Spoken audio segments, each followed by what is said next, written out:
ರಕ್ತ ರಾಜಕೀಯ, ಗಣಿಧಣಿಗಳ ಊರು ಅಂತ ಗಣಿನಾಡು ಬಳ್ಳಾರಿ ಕರೆಸ್ಕೊಳ್ತು.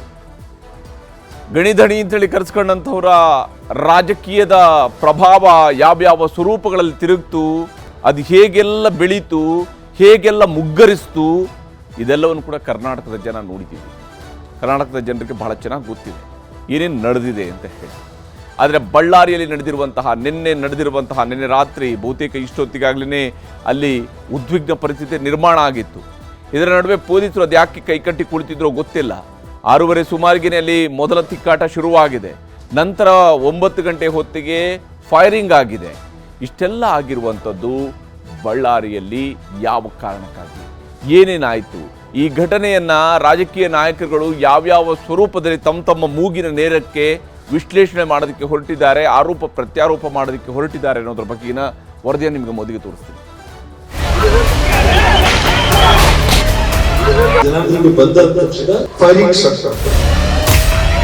ಮೈಂಡ್ ಸೆಟ್ ಯಾವ ತರ ಹೇಳಿ ನಿಮ್ಗೆಲ್ಲ ಗೊತ್ತಿದೆ. ಅವ್ನು ನೀಚ. ನಾವು ಇಲ್ಲಿ ಕೆಲಸ ಮಾಡ್ಲಿಕ್ಕೆ ಆಗ್ತಾ ಇಲ್ಲ ಅಂತ ಹೇಳ್ಬಿಟ್ಟು ವಾಲಂಟಿಯರ್ ನಾನು ಬಳ್ಳಾರಿ ಬಿಟ್ಟು ಹೋಗ್ಬೇಕಂತ ಹೋಗಿದ್ದಾರೆ. ಯಾವನೋ ಬೇರೆ ಊರಿಂದ ಬಂದು ನಮ್ಮ ಬಳ್ಳಾರಿನ ಏನು ಭಯ ಬೀಳ್ಸಕ್ ಸಾಧ್ಯ ಇಲ್ಲ. ಓಡೋಗಿ ಆಂಟಿಸಿಪೇಟ್ ರಿಪೇಲ್ ಇವತ್ತೇನಾಗುತ್ತೆ ನಾಳೆ ಯಾವ್ದು ಕಾಯಲ್ರಿ. ಅವ್ರ ಜೀವನದಲ್ಲಿ ಯಾವತ್ತೂ ನಿಜ ಹೇಳಿದವ್ರಲ್ಲ. ಜನಾಂಗದ ಮೇಲೆ ಹಲ್ಲೆ ಮಾಡಬೇಕು, ಅವ್ರನ್ನ ಹತ್ಯೆ ಮಾಡಬೇಕು ಅಂತ ಹೇಳಿ ಮಾಡಿರೋ ತಂತ್ರ ಬಳ್ಳಾರಿ ರಿಪಬ್ಲಿಕ್ ಧ್ವಂಸ ಮಾಡಿ ಗುಂಡು ಸಿಕ್ಕಿದೆ, ಎಲ್ಲಿಂದ ಬಂದಿದೆ ಅಂದ್ಕೊಂಡು ಅವರನ್ನು ಟಾರ್ಗೆಟ್ ಮಾಡಿ ಹೊಡೆದಿದ್ದಾರೆ. ಯಾವ ಬೆನ್ನಿಂದ ಬಂದಿದೆ ಅನ್ನೋದು ಗೊತ್ತಾಗುತ್ತೆ. ತನಿಖೆ ಮಾಡಿ ಹೇಳಿ, ರಿಪೋರ್ಟ್ ಕೊಡಿ ಅಂತ ಹೇಳಿ. ಒಂದೇ ಒಂದು ಬ್ಯಾನರ್, ಬರೀ ಒಂದು ಬ್ಯಾನರ್ಗೋಸ್ಕರ ಗಲಾಟೆ ನಡೆದೋಯ್ತು. ಕಲ್ಲು ತೂರಾಟಗಳು ಆಗೋಯ್ತು.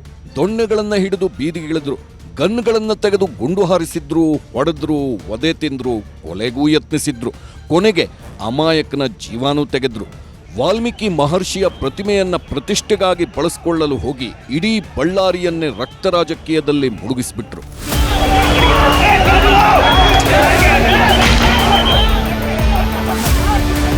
ನಿನ್ನೆ ಸಂಜೆ 6ರಿಂದ 7 ಗಂಟೆ ಸಮಯದಲ್ಲಿ ಬಳ್ಳಾರಿಯಲ್ಲಿರುವ ಶಾಸಕ ಜನಾರ್ದನ್ ರೆಡ್ಡಿ ಮನೆ ಮುಂದೆ ಕರಾಳ ರಕ್ತಚರಿತ್ರೆಯ ರಾಜಕಾರಣ ನಡೆದಿದೆ. ಇದಕ್ಕೆ ಕಾರಣ ವಾಲ್ಮೀಕಿ ಪುತ್ಥಳಿ ಅನಾವರಣ ಬ್ಯಾನರ್. ಜನವರಿ 3ರಂದು ಬಳ್ಳಾರಿಯಲ್ಲಿ ವಾಲ್ಮೀಕಿ ಪುತ್ಥಳಿ ಅನಾವರಣ ಕಾರ್ಯಕ್ರಮ ಇಟ್ಕೊಂಡಿದ್ರು. ಕಾಂಗ್ರೆಸ್ ಶಾಸಕ ನಾರಾ ಭರತ್ ರೆಡ್ಡಿ ಪ್ರತಿಮೆ ಸ್ಥಾಪನೆಯನ್ನ ಪ್ರತಿಷ್ಠೆಯಾಗಿ ತಗೊಂಡಿದ್ರು. ಅದ್ಧೂರಿಯಾಗಿ ಕಾರ್ಯಕ್ರಮ ಮಾಡಲು ಬಳ್ಳಾರಿಯ ಊರೂರಲ್ಲೂ ಬ್ಯಾನರ್ಗಳನ್ನು ಕಟ್ತಿದ್ರು. ನಿನ್ನೆ ಬಿಜೆಪಿ ಶಾಸಕ ಜನಾರ್ದನ್ ರೆಡ್ಡಿ ಮನೆ ಮುಂದೆಯೇ ವಾಲ್ಮೀಕಿ ಪುತ್ಥಳಿ ಅನಾವರಣದ ಬ್ಯಾನರ್ ಕಟ್ಟೋಕೆ ಕೈ ಶಾಸಕ ನಾರಾ ಅವರ 500 ಹುಡುಗರು ಬಂದರು.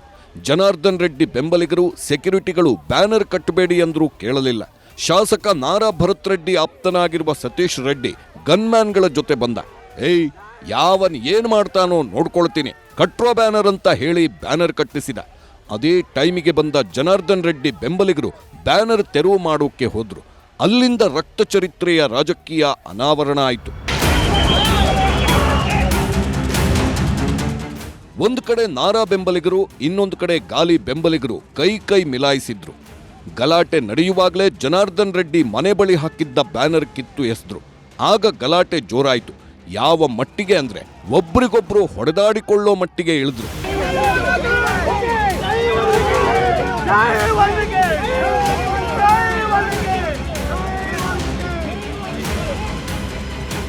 ಪರಿಸ್ಥಿತಿ ವಿಕೋಪಕ್ಕೆ ಹೋಗ್ತಿದ್ದಂತೆ ಮಾಜಿ ಸಚಿವ ಶ್ರೀರಾಮುಲು ಬಂದ್ರು.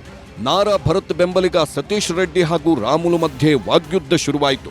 ಒಬ್ರಿಗೊಬ್ರು ಕೊರಳಪಟ್ಟಿ ಹಿಡಿಯೋ ಹಂತಕ್ಕೆ ಹೋದ್ರು.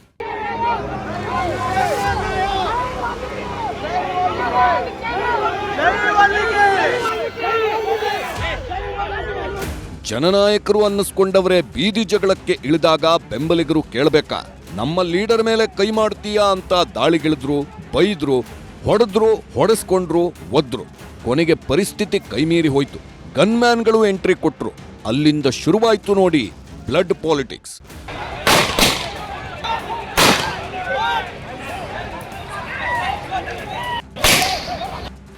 ಕಾಂಗ್ರೆಸ್ ಶಾಸಕ ನಾರಾ ಆಪ್ತ ಸತೀಶ್ ರೆಡ್ಡಿಯ ರಕ್ಷಣೆಗೆ ಬಂದ ಇಬ್ಬರು ಕೆಂಪು ಟರ್ಬನ್ ಕಟ್ಟಿಕೊಂಡಿದ್ದ ಗನ್ಮ್ಯಾನ್ಗಳು ಶ್ರೀರಾಮುಲು ಆಪ್ತರನ್ನ ಥಳಿಸ್ತಿದ್ದಂತೆ ಆಗ ರಾಮುಲು, ರೆಡ್ಡಿ ಆಪ್ತರು, ಭದ್ರತಾ ಸಿಬ್ಬಂದಿಗಳು ದೊಣ್ಣೆ ಬಡಿಗೆಗಳನ್ನ ತಂದ್ರು. ಈ ಕಡೆಯಿಂದ ಕಾಂಗ್ರೆಸ್ನವರು ಕಲ್ಲು ತೂರಿದ್ರು, ಆ ಕಡೆಯಿಂದಾನೂ ಕಲ್ಲು ತೂರಿದ್ರು.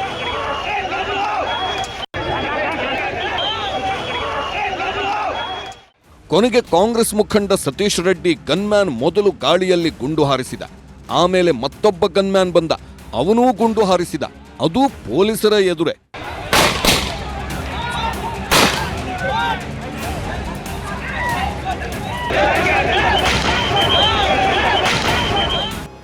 ಶಾಂತವಾಗಿದ್ದ ಬಳ್ಳಾರಿಯಲ್ಲಿ ಶೂಟೌಟ್ಗಳಾಯಿತು. ನೋಡುತ್ತಿದ್ದಂತೆ ಕಾಂಗ್ರೆಸ್ ಕಾರ್ಯಕರ್ತ ನಾರಾ ಭರತಾಪ್ತ ರಾಜಶೇಖರ್ ಅನ್ನೋ ಯುವಕನ ದೇಹವನ್ನ ಬುಲೆಟ್ಗಳು ಸೀಳಿದ್ವು. ಅಣ್ಣ ಕಾಪಾಡ್ರಿ ಕಾಪಾಡ್ರಿ ಅಂತ ಕೂಗಿಕೊಂಡ. ಆದ್ರೆ ಗಲಾಟೆ ಮಧ್ಯೆ ಆತನ ನೋವು ಯಾರಿಗೂ ಕೇಳಿಸಲಿಲ್ಲ. ಕೊನೆಗೆ ಸ್ಥಳದಲ್ಲೇ ಯುವಕ ರಾಜಶೇಖರ್ ನರಳಿ ಜೀವ ಬಿಟ್ಟ.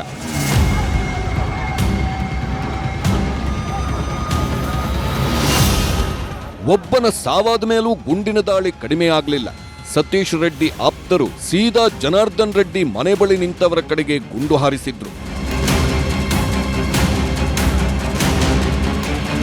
ಪೊಲೀಸರು ಪರಿಸ್ಥಿತಿ ಕೈಮೀರೋದನ್ನ ಕಂಡು ಅಖಾಡಕ್ಕಿಳಿದ್ರು. ಆದ್ರೆ ಪೊಲೀಸರ ಮೇಲೂ ಕಲ್ಲು ತೂರಾಟವಾಯಿತು. 3-4 ಪೊಲೀಸರ ತಲೆಯಿಂದಲೂ ರಕ್ತ ಹರಿಯಿತು. ಕೊನೆಗೆ ಹೆಚ್ಚಿನ ಭದ್ರತಾ ಪಡೆಗಳನ್ನ ಕರೆಸಿಕೊಂಡ್ರು. ಮೊದಲು ಅಶ್ರುವಾಯು ಸಿಡಿಸಿ ತಹಬದಿಗೆ ತರಲು ಪ್ರಯತ್ನ ಪಟ್ರು. ಗಲಾಟೆ, ಕಲ್ಲು ತೂರಾಟ, ಬಡಿದಾಟ, ಗುಂಡಿನ ದಾಳಿ, ಗುಂಡೇಟು ಬಿದ್ದು ನರಳಾಡಿ ಒಬ್ಬ ಜೀವ ಬಿಟ್ಟರೂ 2 ಗುಂಪುಗಳ ಜಗಳ ಕಡಿಮೆಯಾಗಲಿಲ್ಲ. ಕೊನೆಗೆ ಪೊಲೀಸರು ಲಾಠಿ ಚಾರ್ಜ್ ಮಾಡಿದ್ರು. ಇಷ್ಟೆಲ್ಲ ಆಗ್ತಿರೋವಾಗ್ಲೇ ಜನಾರ್ದನ್ ರೆಡ್ಡಿ ಮನೆಯನ್ನ ಸೀಳಿದ್ದ ಬುಲೆಟ್ಗಳನ್ನ ತಗೊಂಡು ಹೊರಗೆ ಬಂದ್ರು. ಮಾಧ್ಯಮದವರಿಗೆ ತೋರಿಸಿದ್ರು. ನನ್ನನ್ನ ಮುಗಿಸೋಕೆ ನಾರಾ ಭರತ್ ರೆಡ್ಡಿ ಮಾಡಿರೋ ಸಂಚು ಅಂದ್ರು. ಗಾಡಿ ಸ್ಟಾಪ್ ಮಾಡಿದ ತಕ್ಷಣ ಜನಾರ್ದನ್ ರೆಡ್ಡಿ ಬಂದ್ರು ಅಂತೇಳಿ ಕೂಗಾಟಾಯ್ತು. ನಮ್ಮ ಹುಡುಗರಿಗೆ ಹೋಗ್ತಾ ಇರ್ಬೋದು ಅಂತ ನಾನು ಅನ್ಕೊಂಡೆ. ಆದ್ರೆ ಅವ್ರಿಗೆ ಎಚ್ಚರಿಕೆ ಕೊಟ್ಟಿದ್ದಾರೆ, ಜನಾರ್ದನ್ ರೆಡ್ಡಿ ಬಂದ ತಕ್ಷಣ ಫೈರಿಂಗ್ ಸ್ಟಾರ್ಟ್ ಮಾಡ್ಬೇಕು. ಅವ್ರದ್ದೆಲ್ಲ ಮೈಂಡ್ ಸೆಟ್ ಯಾವ ಥರ, ಅವ್ರ ಕ್ಯಾರೆಕ್ಟರ್ ಯಾವ ಥರ ಅಂತೇಳಿ ನಿಮಗೆಲ್ಲ ಗೊತ್ತಿದೆ. ಬಳ್ಳಾರಿ ಯಾರೇ ರಾಕ್ಷಸರು ಎಷ್ಟೇ ಅಟ್ಟಹಾಸ ಹಾಕಿದ್ರು ಬಳ್ಳಾರಿ ಶಾಂತಿಯುತವಾಗಿದೆ, ಇರುತ್ತೆ, ಇರೋಂಗೆ ನಾವು ಯಾವತ್ತೂ ಮಾಡ್ತೀವಿ. ಇನ್ನೊಂದು ಕಡೆ ನಾರಾ ಭರತ್ ರೆಡ್ಡಿ ಎಂಟ್ರಿನೂ ಆಯ್ತು. ಜನಾರ್ದನ್ ರೆಡ್ಡಿನ ಮುಗಿಸ್ತೀನಿ ಅಂತಾನು ಮಾಧ್ಯಮಗಳ ಎದುರೇ ಹೇಳಿಕೆನೂ ಕೊಟ್ರು. ನಾನು ಬಾಯಿ ಬಿಟ್ರೆ ಇಡೀ ಬಳ್ಳಾರಿನೇ ಭಸ್ಮವಾಗುತ್ತೆ ಅಂತ ಹೇಳಿಕೆ ಮೇಲೆ ಹೇಳಿಕೆ ಕೊಟ್ರು. ನಾನು ಕೂಡ ಶಾಂತಿಯುತವಾಗಿದ್ದೀನಿ. ಯಾಕಂದ್ರೆ ಇವತ್ತು ಏನನ್ನ ನಾನೊಂದು ಬಾಯಿ ತಪ್ಪೊಂದು ಮಾತಂದ್ರೆ ಇಡೀ ಬಳ್ಳಾರಿನೇ ಭಸ್ಮ ಆಗುತ್ತೆ. ಇಂಥ ಕೆಲ್ಸಕ್ಕೆ ನಾವು ಕೈ ಹಾಕ್ಬಾರ್ದು. ನಾನು ಒಳ್ಳೆ ಎಜುಕೇಟೆಡ್ ಆಗಿ ಲಂಡನ್ ಅಲ್ಲಿ ಓದ್ಕೊಂಡ್ ಬಂದಂತವ್ನು. ಅವನಂತ ಚಿಲ್ಲರೆ ಬದುಕಿಂದ ಬಂದಂತವನಲ್ಲ.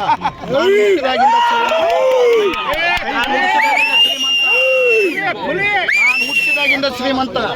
ಅವನು ನಿನ್ನೆ ಮೊನ್ನೆ ಆದಂತವನು.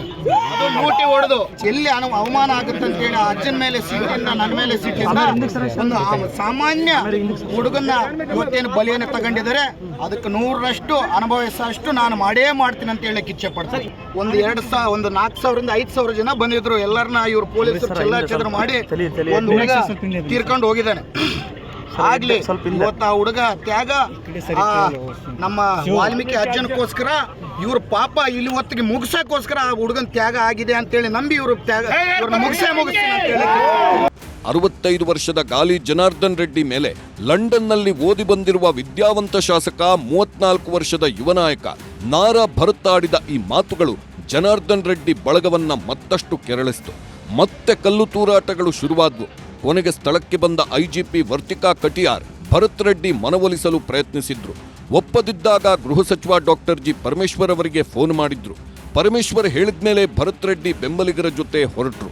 ಪೊಲೀಸರು ಸೆಕ್ಷನ್ 144 ಜಾರಿ ಮಾಡಿದ್ರು. ಹೆಚ್ಚು ಕಮ್ಮಿ ಮಧ್ಯರಾತ್ರಿ 2 ಗಂಟೆಗೆ ಪರಿಸ್ಥಿತಿ ಹತೋಟಿಗೆ ಬಂತು. ಕೊಪ್ಪಳ, ವಿಜಯನಗರ, ಬಳ್ಳಾರಿಯಿಂದ ಹೆಚ್ಚಿನ ತುಕಡಿಗಳನ್ನು ಕರೆಸಿ ಭದ್ರತೆ ಹಾಕಿದ್ದಾರೆ. ಯುವಕನ ದೇಹ ಸೀಳಿದ್ದು ಯಾವ ಗನ್ ಬುಲೆಟ್? ರಾಜಕಾರಣಿಗಳ ಪ್ರತಿಮೆ, ಪ್ರತಿಷ್ಠೆ, ವೈಯಕ್ತಿಕ ದ್ವೇಷಕ್ಕೆ ಅಮಾಯಕ ಯುವಕ ರಾಜಶೇಖರ್ ಸಾವಾಗಿದೆ. ಆದರೆ ರಾಜಶೇಖರ್ ದೇಹ ಸೀಳಿದ ಗುಂಡು ನಾರಾ ಭರತ್ ರೆಡ್ಡಿ ಗನ್ಮ್ಯಾನ್ ಹಾರಿಸಿದ ಬುಲೆಟ್ನಿಂದ ಅಂತ ರೆಡ್ಡಿ, ರಾಮುಲು ಆರೋಪ ಮಾಡುತ್ತಿದ್ದಾರೆ. ಜನಾರ್ದನ್ ರೆಡ್ಡಿ ಭದ್ರತಾ ಸಿಬ್ಬಂದಿಯ ಗುಂಡಿಗೆ ಬಲಿ ಅಂತ ನಾರಾ ಭರತ್ ರೆಡ್ಡಿ ಹೇಳುತ್ತಿದ್ದಾರೆ. ಇನ್ನೊಂದು ಕಡೆ ಪೊಲೀಸರು ಕಂಡಲ್ಲಿ ಗುಂಡಿಟ್ರು ಅನ್ನೋ ಆರೋಪಗಳನ್ನು ಹಲವರು ಮಾಡಿದ್ರು. ಆದರೆ ಪೊಲೀಸರು ಅಶ್ರುವಾಯು ಸಿಡಿಸಿದ್ದು ಅಷ್ಟೇ ಅಂತ ಕಾನೂನು ಸುವ್ಯವಸ್ಥೆ ಎಡಿಜಿಪಿ ಹಿತೇಂದ್ರ ಹೇಳಿಕೆ ಕೊಟ್ಟರು. 2 ಗುಂಪುಗಳನ್ನ ಟಿಯರ್ ಗ್ಯಾಸ್ ಯೂಸ್ ಮಾಡಿದ್ದಾರೆ ಮತ್ತು ಲಾಠಿ ಚಾರ್ಜ್ ಯೂಸ್ ಮಾಡಿ ಚದುರಿಸಿದ್ದಾರೆ. ಅದರಲ್ಲಿ ಘಟನೆಯಲ್ಲಿ ಒಬ್ಬರು ಆಮೇಲೆ ಮೃತಪಟ್ಟಿದ್ದಾರೆ. ಈ ಪ್ರಕರಣ ಸಂಬಂಧ 4 ಪ್ರಕರಣ ಪ್ರತ್ಯೇಕ ದೂರುಗಳು ದಾಖಲಾಗಿದ್ದಾವೆ. 3 ಕಂಪ್ಲೇಂಟ್ ಆಗಿದೆ. 1 ಸೋಮೋಟೋ ನಾವೇ ದಾಖಲಿಸ್ಕೊಂಡಿದ್ದೀವಿ. ಅದರಲ್ಲಿ ಒಂದು ಸತ್ತವ್ರ ಬಗ್ಗೆ ಒಂದು ಕಂಪ್ಲೇಂಟ್ ಕೊಟ್ಟಿದ್ದಾರೆ. ಒಂದು ವಾಲ್ಮೀಕಿಗೆ ಬೈದರು ಅವಮಾನ ಮಾಡಿದ್ರು ಅಂತ ಒಂದು ಕಂಪ್ಲೇಂಟ್ ಆಗಿದೆ. ರಕ್ತಚರಿತ್ರೆ ಕೇಸ್, 3 ದೂರು 4 ಎಫ್ಐಆರ್. ಬಳ್ಳಾರಿಯ ಅವಂಬಾವಿಯ ರಕ್ತಚರಿತ್ರೆ ಪ್ರಕರಣದಲ್ಲಿ ಒಟ್ಟು 3 ದೂರುಗಳು ದಾಖಲಾಗಿವೆ. ಪೊಲೀಸರು ಪ್ರತ್ಯೇಕವಾಗಿ ಸುಮೋಟೋ ಕೇಸ್ ಹಾಕಿಕೊಂಡಿದ್ದು ಒಟ್ಟು 4 ಎಫ್ಐಆರ್ಗಳು ದಾಖಲಾಗಿವೆ. ಬಳ್ಳಾರಿಯ ಬ್ರೂಸ್ಪೇಟೆ ಠಾಣೆಯಲ್ಲಿ 4 ಎಫ್ಐಆರ್ ದಾಖಲಾಗಿದೆ. ಮೊದಲ ದೂರನ್ನ ಜಿ ಜನಾರ್ದನ್ ರೆಡ್ಡಿ, ಸೋಮಶೇಖರ್ ರೆಡ್ಡಿ, ಬಿ ಶ್ರೀರಾಮುಲು ವಿರುದ್ಧ ಶಾಸಕ ಭರತ್ ರೆಡ್ಡಿ ಆಪ್ತ ಚಾನಲ್ ಶೇಖರ್ ನೀಡಿದ್ದು ಎಫ್ಐಆರ್ ಆಗಿದೆ. ಇದರಲ್ಲಿ A1 Janardhan Reddy, A2 Somashekar Reddy, A3 B Sriramulu ಅಂತ ಹಾಕಿದ್ದು ಇತರೆ 8 ಜನರ ಮೇಲೆ ಕೊಲೆಯತ್ನ ಕೇಸ್ ಬುಕ್ ಆಗಿದೆ. ಮೃತ ರಾಜಶೇಖರ್ ಸಹೋದರ ಈಶ್ವರ್ ರೆಡ್ಡಿ 2ನೇ ದೂರು ಕೊಟ್ಟಿದ್ದು ತಮ್ಮನ ಕೊಲೆ ಬಗ್ಗೆ ತನಿಖೆಗೆ ಮನವಿ ಮಾಡಿದ್ದು 2ನೇ ಎಫ್ಐಆರ್ ಆಗಿದೆ. 3ನೇ ಕಂಪ್ಲೇಂಟ್ ಕಾಂಗ್ರೆಸ್ ಮುಖಂಡ ಲೋಕೇಶ್ ಕೊಟ್ಟಿದ್ದು ವಾಲ್ಮೀಕಿ ಬ್ಯಾನರ್ ಹರಿದು ಜಾತಿಗೆ ಅವಮಾನ ಮಾಡಿದ್ದಾರೆ ಅಂತಿದ್ದು ಗಾಲಿ ಜನಾರ್ದನ್ ರೆಡ್ಡಿ ಸೇರಿ ಹಲವರ ವಿರುದ್ಧ ಜಾತಿ ನಿಂದನೆ ಕೇಸ್ ದಾಖಲಾಗಿದೆ. ಇನ್ನು 4ನೇ ಕಂಪ್ಲೇಂಟ್ ಬಳ್ಳಾರಿ ನಗರ ಡಿವೈಎಸ್ಪಿ ಕೊಟ್ಟಿರೋ ಸುಮೋಟೋ ಕೇಸ್. ಪೊಲೀಸರ ಕರ್ತವ್ಯಕ್ಕೆ ಅಡ್ಡಿಪಡಿಸಿದ್ದು, ಪೊಲೀಸರ ಮೇಲೆ ಕಲ್ಲು ತೂರಾಟ ನಡೆಸಿ ಹಲ್ಲೆ ಮಾಡಿದ್ದು ಅಂತ ಅನಾಮಿಕರ ಹೆಸರಲ್ಲಿ ಎಫ್ಐಆರ್ ಹಾಕಿ ತನಿಖೆ ನಡೆಸುತ್ತಿದ್ದಾರೆ.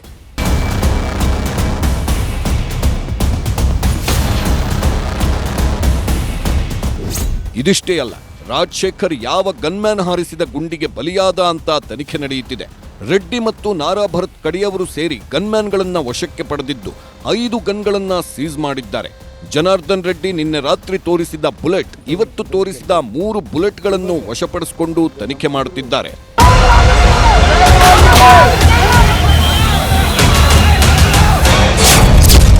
ಬಿಜೆಪಿ ಕಾಂಗ್ರೆಸ್ ರಾಜಕೀಯಕ್ಕೆ ವೇದಿಕೆಯಾದ ಬಳ್ಳಾರಿ. ಬಿಜೆಪಿ ನಾಯಕರಿಗೆ ರಕ್ಷಣೆ ಇಲ್ಲ ಅಂತ ಡಿಜಿಪಿಗೆ ದೂರು. ವಾಲ್ಮೀಕಿ ಪುತ್ಥಳಿ ನೆಪ, ಗಲಾಟೆ ವಿಚಾರಗಳಿಂದಾಗಿ ರಾಜಕೀಯ ರಣಾಂಗಣವಾಗಿದೆ ಬಳ್ಳಾರಿ. ಗಾಯಾಳುಗಳಿಗೆ ಚಿಕಿತ್ಸೆ ನೀಡುತ್ತಿರುವ ಆಸ್ಪತ್ರೆಗೆ ಬಿಜೆಪಿ ರಾಜ್ಯಾಧ್ಯಕ್ಷ ವಿಜಯೇಂದ್ರ ಭೇಟಿ ನೀಡಿ ಆರೋಗ್ಯ ವಿಚಾರಿಸಿದ್ರು. ಮಹರ್ಷಿ ವಾಲ್ಮೀಕಿ ಹೆಸರಿನಲ್ಲಿ ಇಂಥ ರಾಜಕೀಯ ಸರಿಯಲ್ಲ ಎಂದು ಸರ್ಕಾರದ ವಿರುದ್ಧ ಹರಿಹಾಯ್ದ್ರು. ಗೃಹ ಸಚಿವರನ್ನ ಹೇಳೋದಕ್ಕೆ ಇಚ್ಛಪಡ್ತೇನೆ.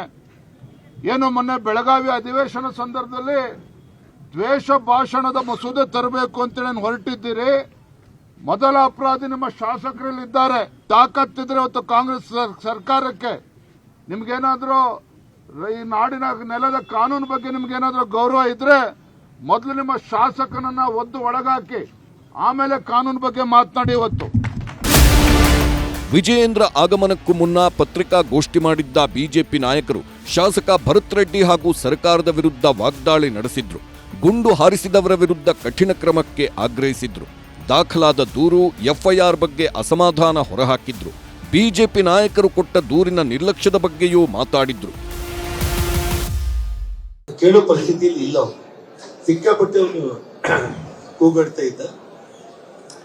ನೇರವಾಗಿ ನನ್ನ ಕಡೆಯಿಂದ ಅಂದ್ರೆ ನಾನು ಗಾಡಿ ಸ್ಟಾಪ್ ಮಾಡಿದ ತಕ್ಷಣ ಜನಾರ್ದನ್ ರೆಡ್ಡಿ ಬಂದ್ರು ಅಂತೇಳಿ ಕೂಗಾಟ ಆಯ್ತು.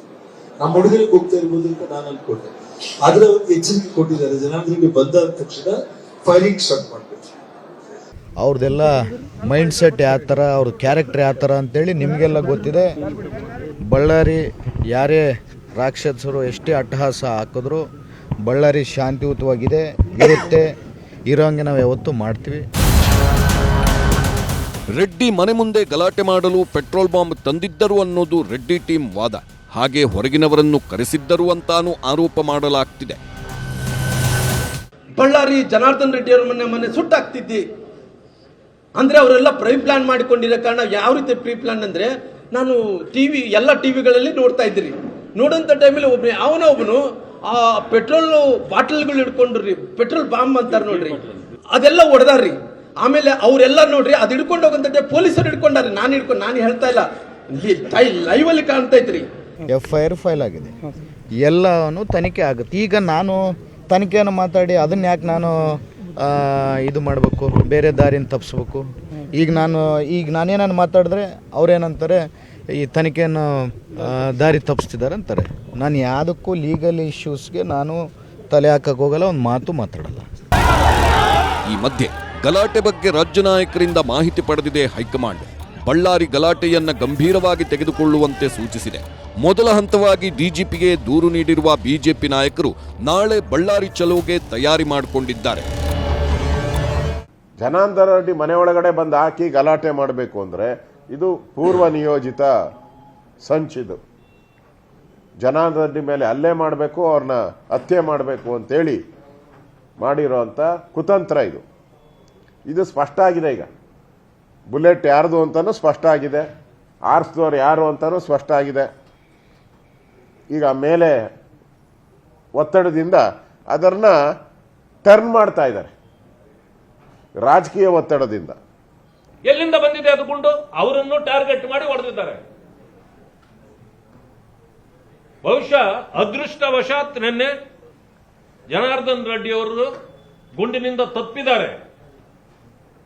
ಇಲ್ಲ ಅಂತಂದ್ರೆ ನಿನ್ನೆ ಅವರ ದೇಹ ಅಲ್ಲಿ ಬಿದ್ದಿರಬೇಕಾಗಿತ್ತು. ಇದು ಟಾರ್ಗೆಟ್ ಇದು. ಆದ್ರಿಂದ ತಕ್ಷಣ ಭರತ್ ರೆಡ್ಡಿ ಅವರನ್ನು ಅರೆಸ್ಟ್ ಮಾಡಬೇಕು, ಸುಧಾಕರ್ ರೆಡ್ಡಿ ಅವರನ್ನು ಅರೆಸ್ಟ್ ಮಾಡಬೇಕು, ಕಾನೂನು ಕ್ರಮ ಜರುಗಿಸಬೇಕು. ಗೃಹ ಸಚಿವರು ಅಥವಾ ರಾಜ್ಯ ಸರ್ಕಾರ ಈ ಕುರಿತು ಒಂದು ಗಂಭೀರವಾದ ಒಂದು ವಿಚಾರಣೆನ ಪಕ್ಷಾತೀತವಾಗಿ ಮಾಡಬೇಕು. ಕೇವಲ ತಮ್ಮ ಪಕ್ಷದ ಶಾಸಕರು ಹೇಳುವುದು ಮಾತ್ರ ಈ ಘಟನೆ ಬಗ್ಗೆ ಮಾಡಬೇಕು. ಮತ್ತೆ ಈ ವರ್ಷ ಬಹಳಷ್ಟು ಚುನಾವಣೆಗಳು ಬರ್ತಾ ಇರೋ ಹಿನ್ನೆಲೆಯಲ್ಲಿ ಈ ರೀತಿಯ ವಾತಾವರಣ ಬೇರೆ ಕಡೆನೂ ಸೃಷ್ಟಿ ಆಗದಂಗೆ ಮುನ್ನೆಚ್ಚರಿಕಾ ಕ್ರಮ ತಗೊಳ್ಳೋದು ಬಹಳ ಅಗತ್ಯ ಇದೆ. ಬಿಜೆಪಿ ನಾಯಕರು ಹೀಗೆ ತರಾಟೆಗೆ ತೆಗೆದುಕೊಳ್ಳುವಾಗಲೇ ಸಿಎಂ ಸಿದ್ದರಾಮಯ್ಯ ಗಲಾಟೆ ಬಗ್ಗೆ ಮಾಹಿತಿ ಪಡೆದುಕೊಂಡಿದ್ದಾರೆ. ಬಳ್ಳಾರಿ ಜಿಲ್ಲಾ ಉಸ್ತುವಾರಿ ಸಚಿವ Zameer Ahmed Khan DG IGP doctor MA ಸಲೀಂರಿಂದ ಮಾಹಿತಿ ಪಡೆದರು. ಸಣ್ಣ ಘಟನೆ ಇಷ್ಟೊಂದು ದೊಡ್ಡದು ಆಗೋವರೆಗೂ ಏನ್ ಮಾಡ್ತಿದ್ರಿ ಎಂದು ಪೊಲೀಸರ ಕರ್ತವ್ಯ ಲೋಪ, ವಿಳಂಬದ ಬಗ್ಗೆ ಅಸಮಾಧಾನ ವ್ಯಕ್ತಪಡಿಸಿದ್ರು. ಸಭೆಯಲ್ಲಿ ಶಾಸಕ ನಾರಾ ಭರತ್ ರೆಡ್ಡಿ ವಿರುದ್ಧ ಗರಂ ಆದ ಸಿದ್ದರಾಮಯ್ಯ ಹೋಗಿ ಭರತ್ ರೆಡ್ಡಿಗೆ ಬುದ್ಧಿ ಹೇಳಿ ಎಂದು ಜಮೀರ್ಗೆ ಸೂಚಿಸಿದ್ರು. ಭರತ್ ರೆಡ್ಡಿ ಜೊತೆ ಮಾತಾಡಲ್ಲ ಎಂದು ಫೋನ್ ತೆಗೆದುಕೊಳ್ಳದ ಸಿಎಂ ಕಂಪ್ಲಿ ಗಣೇಶ್ ಬಿ ನಾಗೇಂದ್ರ ಜೊತೆ ಮಾತನಾಡಿ ಪರಿಸ್ಥಿತಿ ನಿಭಾಯಿಸಲು ಸೂಚಿಸಿದ್ರು. ಎಂಕ್ವೈರಿ ಮಾಡಕ್ಕೆ ಹೇಳಿದ್ದೀನಿ. ಯಾರ ಗನ್ನಿಂದ ಬುಲೆಟ್ ಬಂದಿದೆ ಅಂತ ಗೊತ್ತಾಗಬೇಕಲ್ಲ. ಅದು ಬಿಜೆಪಿಯವರ ಗನ್ನಿಂದ ಬಂದಿದೆಯಾ ಇಲ್ಲ ಕಾಂಗ್ರೆಸ್ನವ್ರ ಗನ್ನಿಂದ ಬಂದಿದೆಯಾ ಅದಕ್ಕೋಸ್ಕರ ಅದನ್ನು ತನಿಖೆ ಮಾಡಿ ಅಂತ ಹೇಳಿದ್ದೀನಿ. ಎಂಕ್ವೈರಿ ಮಾಡಿ ರಿಪೋರ್ಟ್ ಕೊಡಿ ಇಮಿಡಿಯೇಟ್ ಆಗಿ ಅಂತ. ಈಗ ಪ್ರೂವ್ ಆಗೌಟಿದೆ. ಏನು ಮುಖ್ಯಮಂತ್ರಿ ಏನು ಹೇಳೋದು? ಮುಖ್ಯಮಂತ್ರಿ ಏನು ಕೋಳಿಂಗ್ ಕೇಳಿ ಮಸಾಲ ಹರಿತಾರ? ಕಾನೂನು ಬೇರೆ, ಮುಖ್ಯಮಂತ್ರಿ ಬೇರೆ. ಕಾನೂನು ಮುಂದೆ ಮುಖ್ಯಮಂತ್ರಿನೂ ಯಾರು ಇಲ್ಲ. ಗನ್ ಯಾರ ಕೈಯಲ್ಲಿತ್ತು ಎಲ್ಲ ಪ್ರೂವ್ ಆಗೌಟಿದೆ ಆಲ್ರೆಡಿ. ಈ ಮಧ್ಯೆ ಕಾನೂನು ಸುವ್ಯವಸ್ಥೆ ದೃಷ್ಟಿಯಿಂದ ಬಳ್ಳಾರಿಯಲ್ಲಿ ನಾಳೆ ನಡೆಯಬೇಕಿದ್ದ ಮಹರ್ಷಿ ವಾಲ್ಮೀಕಿ ಪುತ್ಥಳಿ ಅನಾವರಣ ಹಾಗೂ ವೃತ್ತ ಲೋಕಾರ್ಪಣೆ ಕಾರ್ಯಕ್ರಮವನ್ನ ಮುಂದೂಡಲಾಗಿದೆ.